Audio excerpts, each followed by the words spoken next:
안녕하세요.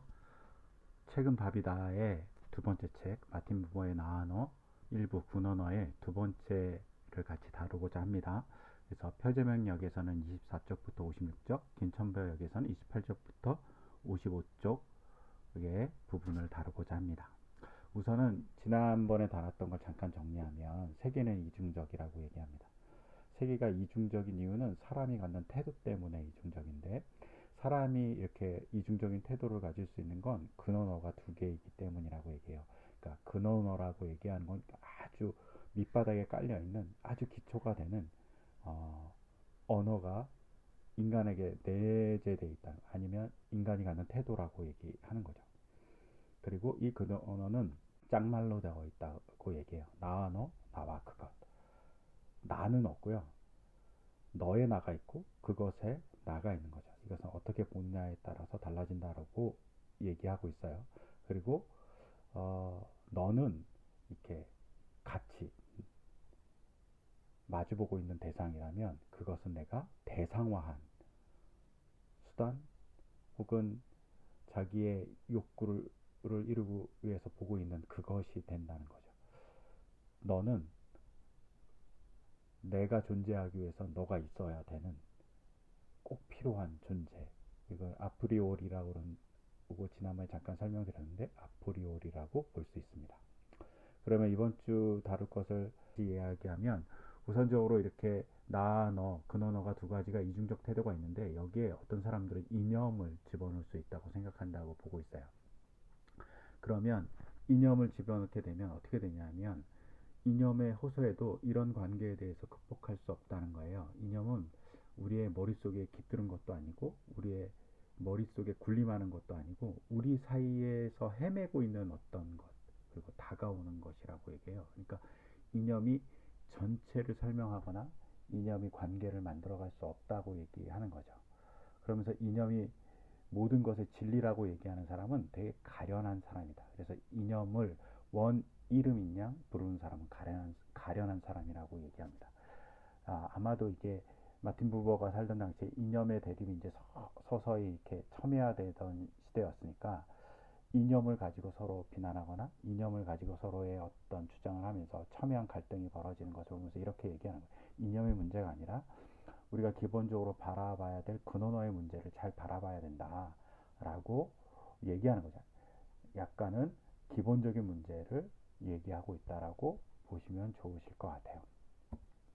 그러면서 이런 나와 너, 나와 그것의 관계에 있어서 우리가 어떻게 봐야 되는지를 크게 세 가지를 얘기하죠. 나와 너의 관계에서 예술, 사람, 그리고 이제 영혼자, 뭐 이런 관계 안에서 볼 수 있는데, 예술의 같은 경우에서는 마주 서 있는 존재는 만남을 통해서 충실해진다는 거죠. 만나야지 그것이 충실하게 우리에게 자기를 보여준다고 얘기할 수 있어요. 그래서 만남을 통해 사물의 세계로, 그리고 너가 되어서 우리를 행복하게 해준다고, 그리고 우리를 격려해준다고. 이게 예술이 갖고 있는 만남, 너로서의 존재하는 예술의 만남의 의미일 수 있어요. 그리고 사람의 경우에는 나와 너라는 만남에 있어서 우리가 오해하는 게 있는데 감정적으로 이해할 때가 있다는 거예요. 그래서 잘못 인식할 경우가 많고, 감정은 우리가 갖고 있는 소유지만 사실은 사람의 관계에서 가장 중요한 만남 관계는 사랑이라고 얘기해요. 그러면 이제 우리가 물어봐야죠. 사랑이 뭐냐 했때 마틴 부버는 사랑은 나에 대해 집착하여 너를 단지 대상으로 소유하는 것이 아니라고 얘기합니다. 자꾸 우리가 사랑하는 대상을 내 소유로, 내 걸로 맞추려고 하잖아요. 그것은 사랑이 아니라고 얘기하는 거죠. 진짜 사랑은 뭐냐면 나와 너 사이에 있는 거라고 얘기해요. 근데 이게 어떤 거냐, 어느 정도의 힘이냐, 우주적으로 작용하는 힘이라고 얘기하죠. 여기서는 우주적 작용이라고 얘기하는데 이걸 힘이라고 번역해도 될 것 같더라고요. 그래서 우주적인 힘이다 라고 생각하면 되죠. 그러니까 우리가 바라볼 때 사랑은 내 감정이 아니라 우리 사이에 있는, 그리고 우리 사이를 가능하게 하는 힘이라고 보시면 좋으실 것 같아요. 이런 면에서 이제 하나님이 사랑이시다 라는 말과 비슷하지 않을까 싶어요. 저 개인적으로는 하나님이 사랑하시다. 특히 성삼위일체 하나님이 사랑이라면 서로에게 사랑을 해줘야 되는 거죠. 그리고 그것이 하나님이 사랑이라고 얘기할 수 있는 중요한 관계고 힘인 거라고 보여지죠. 하나님이 사랑이라고 얘기하는 건 성삼위일체가 사랑하고 있기 때문이고 그 힘이 사랑이기 때문인 거죠. 그리고 사랑 안에 있으면 사랑의 입장에서 보는 사람에게는 모든 사람이 그냥 현실이라는 게 아마 이게 계속 지금 계속 현재를 얘기할 것 같아요. 현실로 나타나며 독자적인 존재로 너와 이렇게 마주서는 거죠.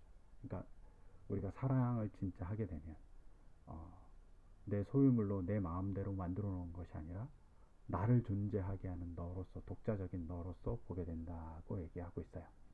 그리고 사랑이란 한 사람의 너에 대한 한 사람의 나의 책임이라고 얘기해요. 그러면서 예수님에 대한 얘기를 예수님의 이름은 안 나오지만 십자가를 지는 엄청난 일을 할 수 있었다고 얘기하죠. 그게 예수님이잖아요. 사랑 때문에 나의 위해서 예수님께서 나를 사랑하셔서 그 책임 때문에 십자가를 지시는 책임이라는 것을 갖는다고 얘기하죠. 그리고 사랑은 맹목적일 때 관계의 근원 아래 있지 않다고 그래요. 맹목적일 수 없다고 얘기하는 거죠. 관계는 한쪽만 가는 게 아니고 서로 상호적이고 영향을 미치는 거라고 얘기할 수 있어요.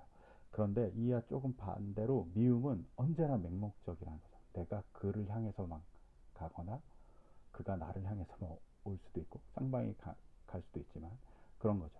그리고 직접 미워하고 있는 사람은 희망인데 사랑도 미움도 없는 사람보다는 관계에 조금 더 가깝다 이렇게 얘기하면서 희망을 조금 보여주는 것 같아요. 이렇게 나와 너의 관계 안에서 우리 인간에게 슬픈 운명이 있다는 거예요. 그 슬픈 운명이 뭐냐면 모든 너가 그곳으로 되지 않을 수 없는 운명을 가진 존재라고 얘기해요. 그러니까 너는 인간에게선 다 그것이 된다는 거죠. 왜냐하면 우리가 직접적으로 너와 독자적으로 만나는 관계가 지속되기 되게 어렵다는 거예요. 그러면 지속되지 못하거나 아니면 그 관계에 뭐가 매개물을 끼어들었을 때 그 너는 대상이 된다고 얘기하죠. 이게 인간이 갖고 있는 슬픈 운명이라는 거예요. 하지만 희망이 있어요. 어떤 희망이냐면 너는 본질상 사물이 되거나 사물성으로 돌아갈 수밖에 없지만 그리고 너를 경험으로 보는 한 독자적인 너가 될 수 없지만 그리고 나에게서 너라고 할 때 그의 너가 된다고 얘기해요. 근데 여기 중요한 건 이 마틴 부가 뭐라면 둘은 분리된 생태가 아닌 뒤섞여 일어나는 하나의 사건이라고 얘기하니까 나와 너, 나와 그것은 분리되어 있지 않고 뒤섞여서 우리에게 다가온다는 거죠. 이건 희망인 거죠. 운명적으로 슬픈 운명은 너는 그것이 되는 거예요. 근데 뒤섞여 있으니까 그것은 너를 향해서 갈 수도 있다라는 반전의 희망을 잠깐 주죠. 그래서 뭐라고 얘기하냐면 그것은 영원한 번데기, 너는 영원한 나비 이렇게 얘기해요. 사실은 번데기나 나비나 하나잖아요. 그러니까 뒤섞여 있다고 얘기한다고 볼 수 있을 것 같아요. 그래서 이 안에는 희망이 존재하죠. 그리고 이런 희망은 꿈꿀 수 있는 것은 그리고 이것을 조금 더 잘 이해하기 위해서는 우리가 관계라는 것을 잘 봐야 되는데 관계는 세 가지 정도 얘기하는 것 같아요. 원시인을 통한 관계를 통해서 어떻게 봐야 되는지, 어린아이를 통해서 어떻게 해야 되는지, 그리고 접하는 것이 무엇인지에 대해서 얘기하면서 이렇게 얘기하고 있어요. 첫 번째 원시인을 통해서 대한 얘기들을 쭉 보면 이 사람이 뭐라고 하냐면 처음에 관계가 있었다. 와, 되게 멋있죠. 이 말은 아마 요한복음서 1장 1절을 차용한 거예요. 태초에 말씀이 계셨다. 이 말을 차용한 것 같아요. 그래서 가장 먼저 관계라는 게 있었다라고 얘기하는 거죠. 그리고 그 관계를 통해서 우리가 바라본다는 거죠. 우리는 뭐가 만들어진 것이 아니라 관계가 존재한다고 보면서 우리 삶을 바라봐야 된다라고 얘기하는 거죠. 그리고 그 관계에서 원시인은 작용하는 힘을 본다는 거죠. 그래서 원시인의 말은 항상 동사인 거예요. 근데 작용하고 있는 그 힘에서 나를 분열해버리면 내가 분리되면 그러니까 나는 나에게 작용하는 너, 너에게 작용하는 나 작용하고 있는이라는 말을 자꾸 하고, 그것이 작용하고 있는 사람, 이렇게 명사화되면 단독적 요사가 되고 분열돼서 나가 되는 거죠. 이게 분열의 과정이라고 얘기해요. 근데 항상 동사적이라는 거죠. 즉 동사적이라고 얘기하는 것에 무슨 말이 있냐면, 동사니까 원래는 작용하는 게 있었던 거죠. 관계가 있었다고 얘기하는 거죠. 그거를 명사가 동사에서 왔다는 걸 생각하면, 작용하는 관계를 바라봐야 된다라는 것을 어, 얘기하고 있지 않나 싶고요. 이렇게 얘기하는 이유는 그 마틴 부버가 유대인이기 때문에 그런 것 같아요. 히브리어는, 유대인들이 쓰는 히브리어는 거의 대부분의 언어가 동사로 되어 있어요. 명사는 거의 없어요.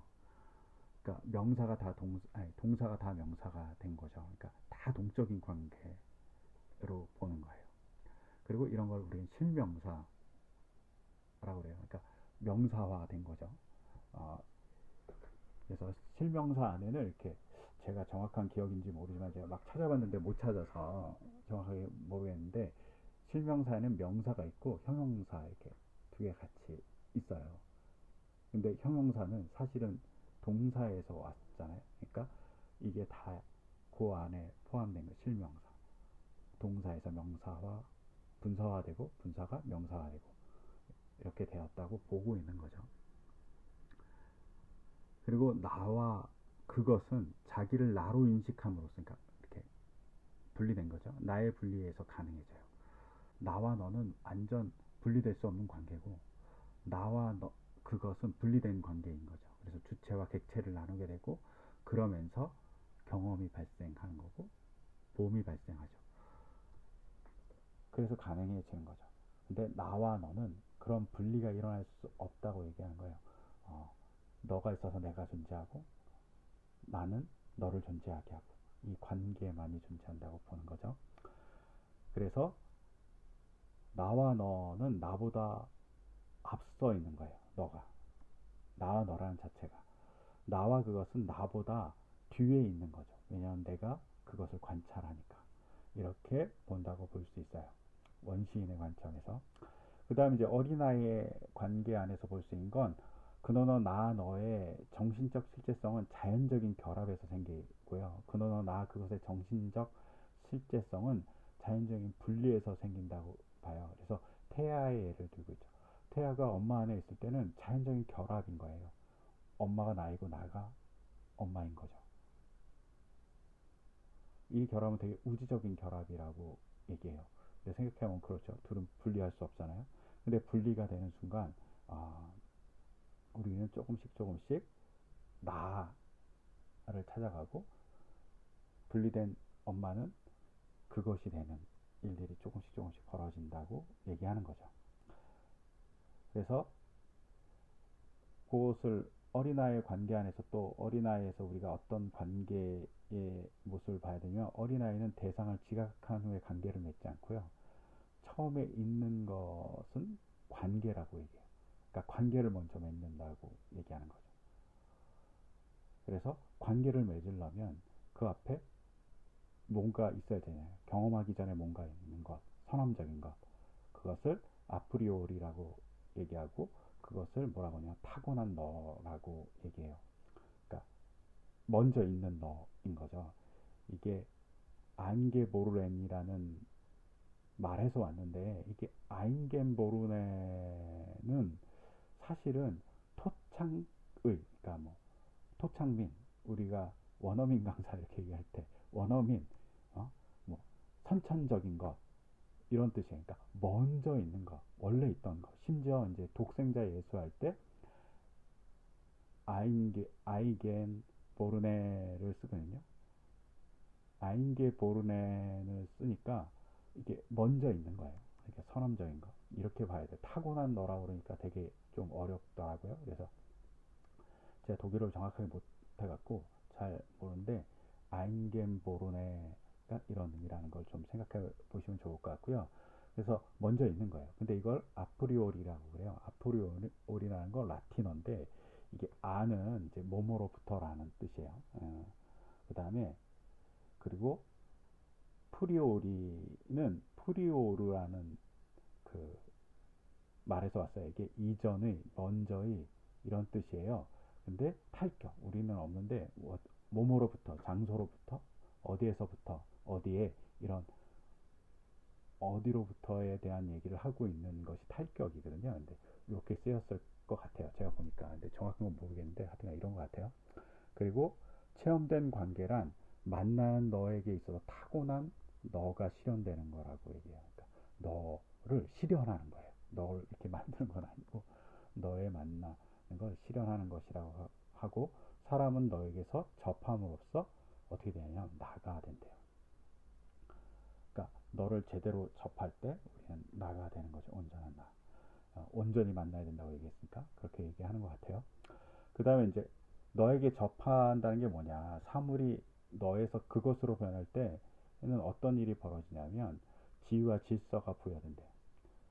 그래서 사람들이 그것이 되면 이제 계층이 생기고 뭐 좋아하는 게 생기고 순서가 생기잖아요. 근데 너는 그런 게 없는 접함이란 거죠. 어떤 지위도 질서도 부여하지 않는 관계를 말한다고 얘기해요. 그리고 그것의 세계는 공간과 시간 안에 연관되어 있다고 얘기해요. 공간과 시간의 지배를 받죠. 근데 너의 세계는 공간과 시간 그런 게 중요하지 않잖아요. 기도가 시간 안에 있는 게 아니라 시간이 기도 안에 있다고 얘기하는 것 같이 그 너머에 있는 거죠. 너의 세계는 공간과 시간 안에서 아무 연관성도 없다고 얘기하고, 이에 반대로 그것의 특권이 있어요. 그것의 특권은 뭐냐면 자신이 살아있고 살아갈 수 있는 세계로 여기게 해주는 특권이 있고, 모든 종류의 자극과 흥분, 활동과 인식까지도 주는 세계로 우리 이렇게 여기게 한다는 거예요. 그래서 우리는 그것에 자꾸 이렇게 함몰되어 가는 거죠. 근데 그것은 관계의 사건 속으로 들어감으로써 하나의 너가 될 수 있다. 너로 갈 수 있다고 볼 수 있죠. 그러니까 관계를 제대로 관계의 사건.